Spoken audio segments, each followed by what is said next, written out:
about SJS Enterprises, Shrishti. That's the stock that is buzzing away in trade near its 52-week higher levels, 8% uptake. FY24, overall, the company managed to meet their guidance, and that's interesting. But what is the outlook of the company going forward? Because they've surely seen a very, very stellar performance.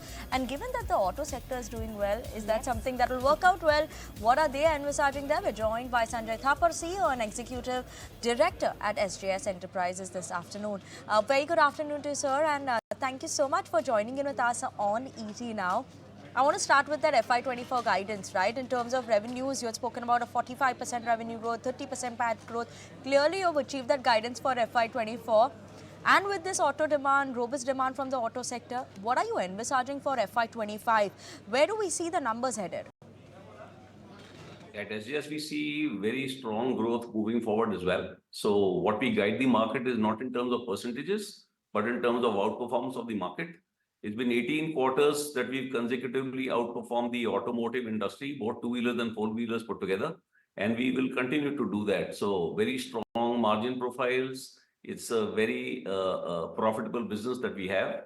And we intend to make sure that it grows very strongly in the future as well.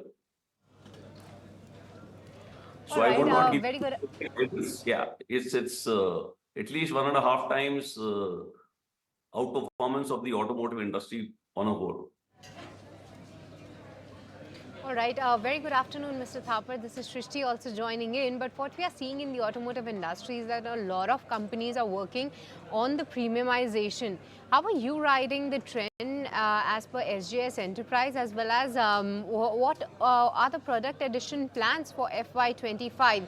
Any specifics that you can tell us that within your product range, which category you are focusing in? I think we are the champion of premiumization. That's the whole business that we have. So we add value, aesthetic value to products from SJS. The products that we have, which we are very excited about, is IML, IMD technologies that we added to our portfolio last year through the acquisition of a company called Volterpack India. We also have great potential for the cover glass business that we have. Cars in India are going to have more and more displays. And we are in a very strong position there. We have a great customer connect. We will see this traction happening as the market evolves and the consumer demands better and bigger display screens inside the car. So these are these two product segments that we see that will add to, will get traction moving forward. In addition, we have a chrome plating business and a painting business, which also is growing very strongly. So we see secular growth in all the about 14, 15 product categories that we have. So strong outlook. Right. So, one more point I just want to talk about and circle back is in terms of the top line, right? When you look at it, top line in FY24, around 630 crores is what you have managed. Margins, that's seen a bit of a decline on a year-on-year basis when you're comparing in the last couple of years. So, in terms of top line, do you see this headed towards the 800, 900 crore mark in the next FY25? Could we expect that given the growth rate? And in terms of margins, what's the outlook? I cannot give you guidance in specific numbers, but as I said, we expect the automotive industry to grow at 8 to 10%, and we will grow at least 1.5 times that. So you can do your own math.